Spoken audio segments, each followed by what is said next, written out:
welcome back to our channel. We're the Dawnties. My name is Rochelle. I'm your favorite Donna. And today we're going to share with you our favorite books that we read in the month of August. She read like 50-something books in August.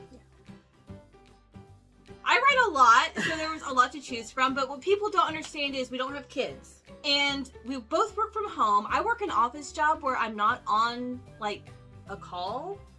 So when I'm not on a conference call, I have my headbuds in, my earphones on, you know what I mean?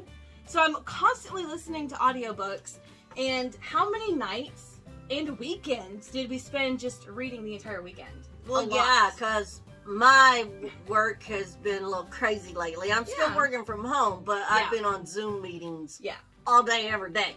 So I haven't been able to read. But we spend a lot of time, like a lot of our non-work time, instead of watching TV or whatever we usually do. We usually like watch YouTube. We've been caught up on our YouTube videos. We've been caught up on DVR, so we've been reading a lot. I think there was one weekend I read 6 books when I only meant to read 3. So well, that's because my shift changed. We're on the same shift now. I used to work until 9 o'clock at night. Right. And now we're on the same shift, so we have more time to do stuff together. To catch up on DVR and YouTube videos. Anyway, so yes, I read a lot. I can go first. Okay.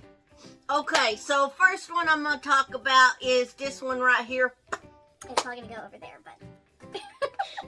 It's either here or it's there. It's somewhere above my head. Anyways, it's called Butterfly Garden. Okay, so it is about this collector who has been adding to his garden, his butterfly garden, for years and years and years. And he's been practicing and getting it just right. And basically he kidnaps girls of a certain age and then drugs them, puts real pretty butterfly tattoos all over their back, and then they live there in his garden for a certain amount of time, but there's a cutoff time that they don't live there no more.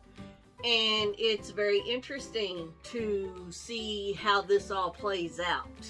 So it's from his perspective? No, it's from one of the butterflies. Oh.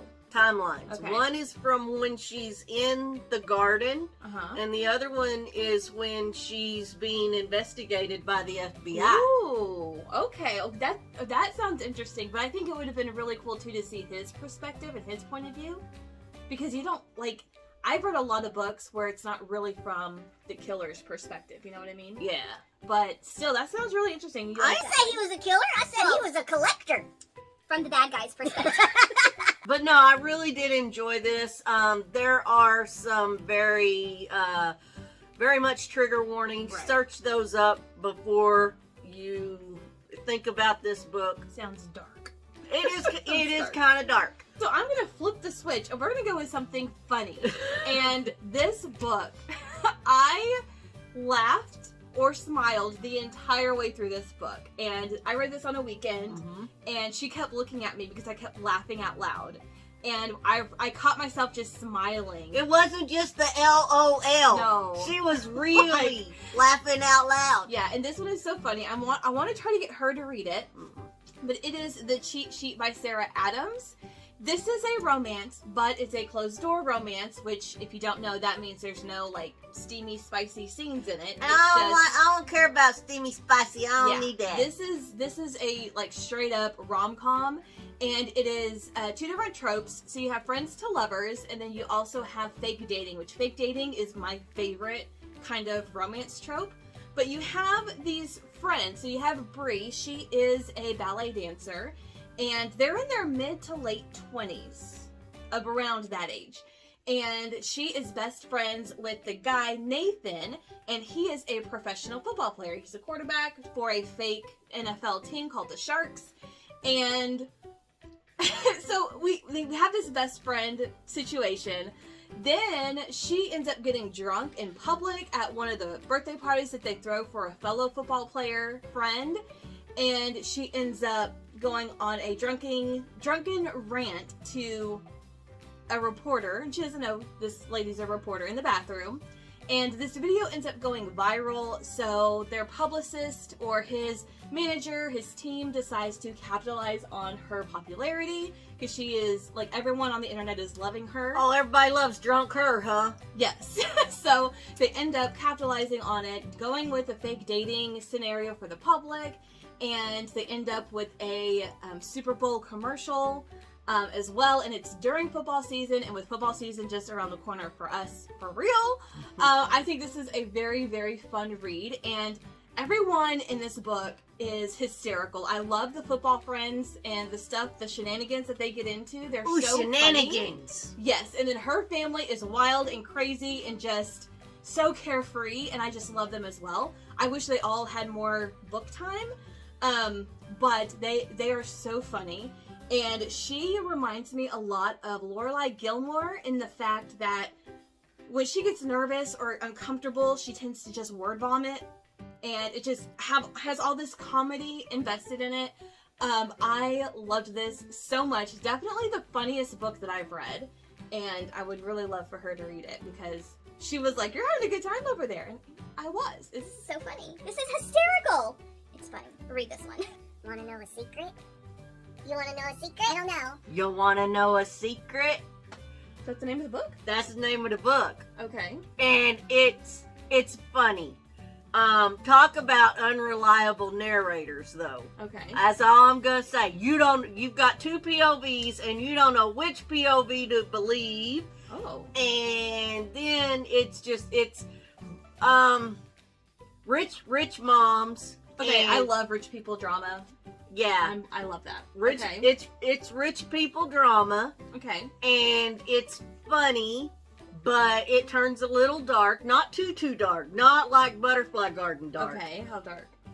People die. People die. Listen, Butterfly Garden, they don't.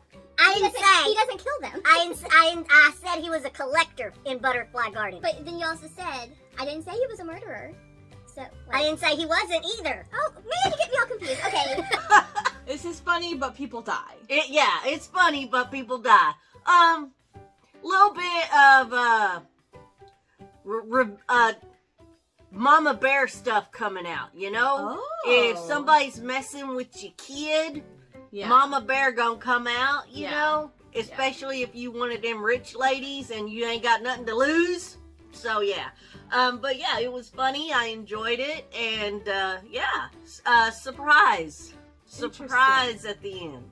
Interesting. So it's a funny murder rich people mama bear book. With a surprise. With a surprise. Surprise! Oh, yeah. Want to know a secret? Surprise! Okay, the next book that I want to talk about is one that 50 pages in, my jaw was on the floor. And it pretty much stayed on the floor the entire way through, and that is Jar of Hearts by Jennifer Hillier. This is one of her older books. It's a few years old now. But this one, wow. Okay.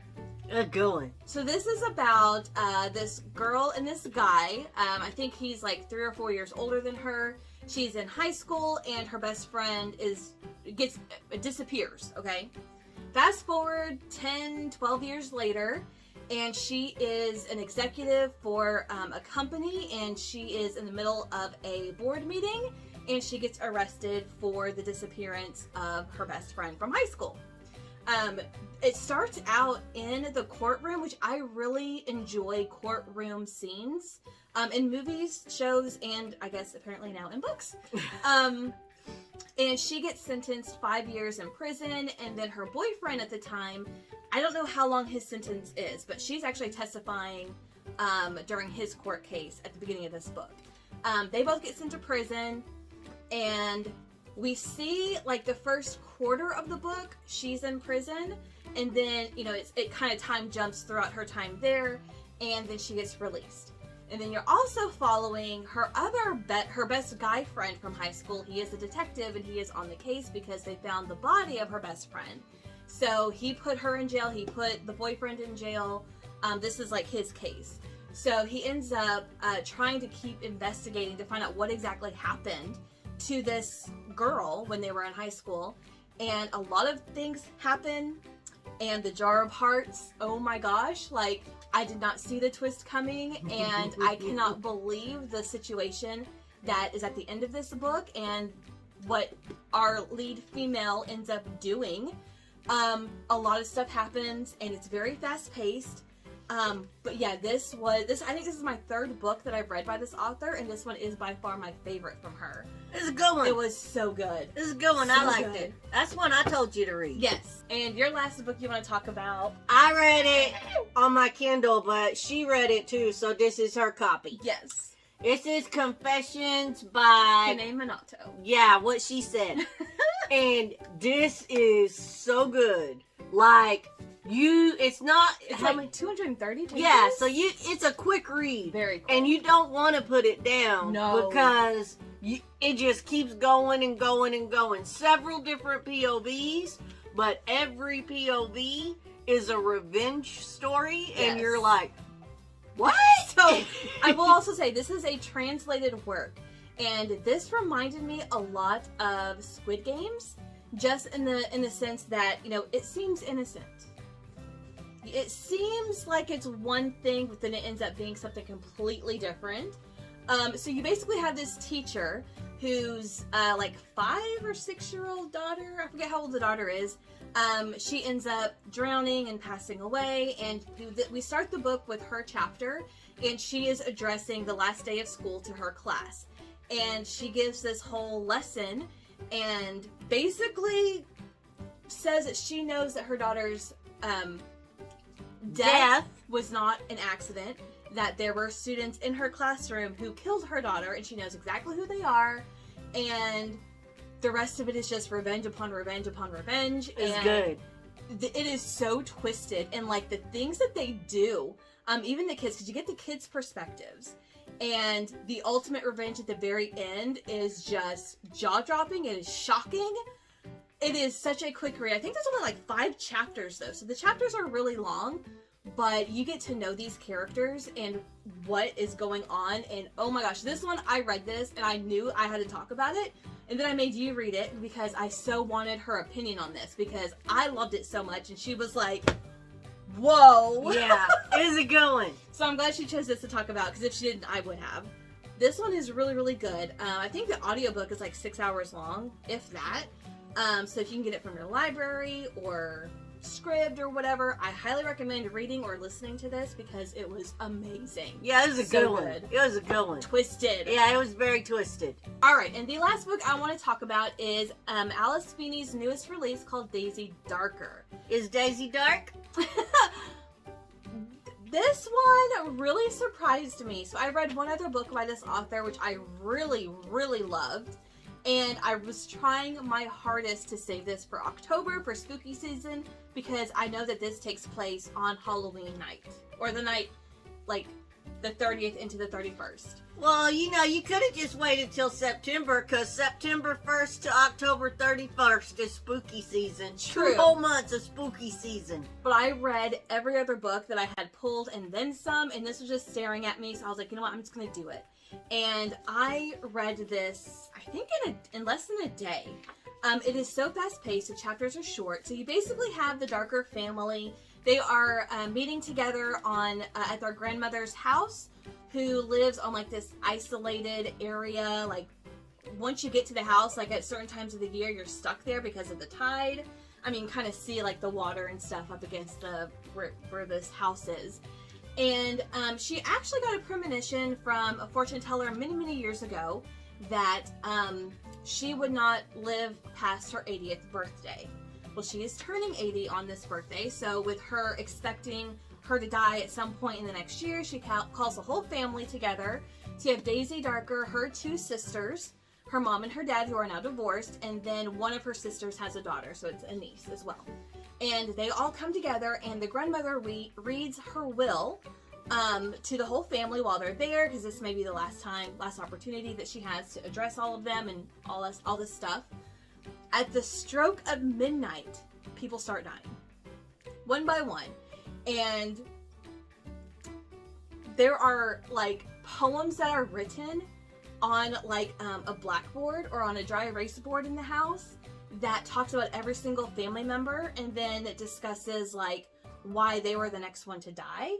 And it's in handwriting that nobody knows the handwriting, And first, you know, it's just one death, and then like on the hour, every hour, one of the family members dies. And you're trying to figure out who is behind all this, and in between, you're after somebody dies, there's left a VHS tape of like a family home video that they are instructed to watch. And they watch it, so you see like the past memories of all the family being at the house and things like that. But you're following Daisy Darker's perspective as everything is happening. And this is supposed to be like, it's a wicked wink to Agatha Christie's And Then There Were None, which I've never read, so I don't know how... Everybody does. I know. And then there was none. But it's kind of in the title. I know that, but I've never read it, so I don't know if the twist that is in here, that is revealed, is the same twist as that book. I highly doubt it, but again, I've never read it. So this one, as soon as I finished, I wanted to immediately reread it after knowing what actually is happening throughout the whole story. And I think I will. I might reread this in October, just to relive this story with a new set of eyes.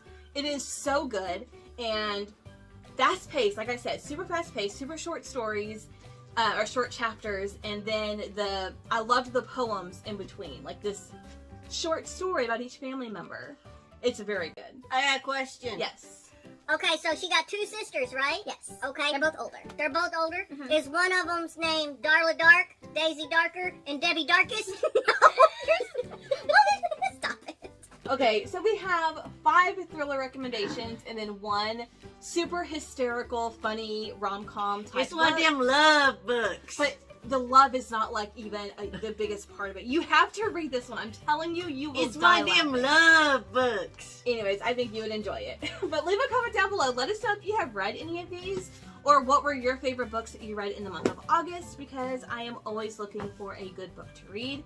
Especially when you go through over 50 a month. You're going to run out of books eventually. No. No. Today is the 2nd, and I have already finished 5 books this month. Now, technically, one I finished at 12:02 on the night of the 1st, so I counted it as finished in September because I finished it at 12:02 a.m. But anyways, That's going to do it for us today. Thank you guys so much for watching, and we'll see you in our next video. Bye.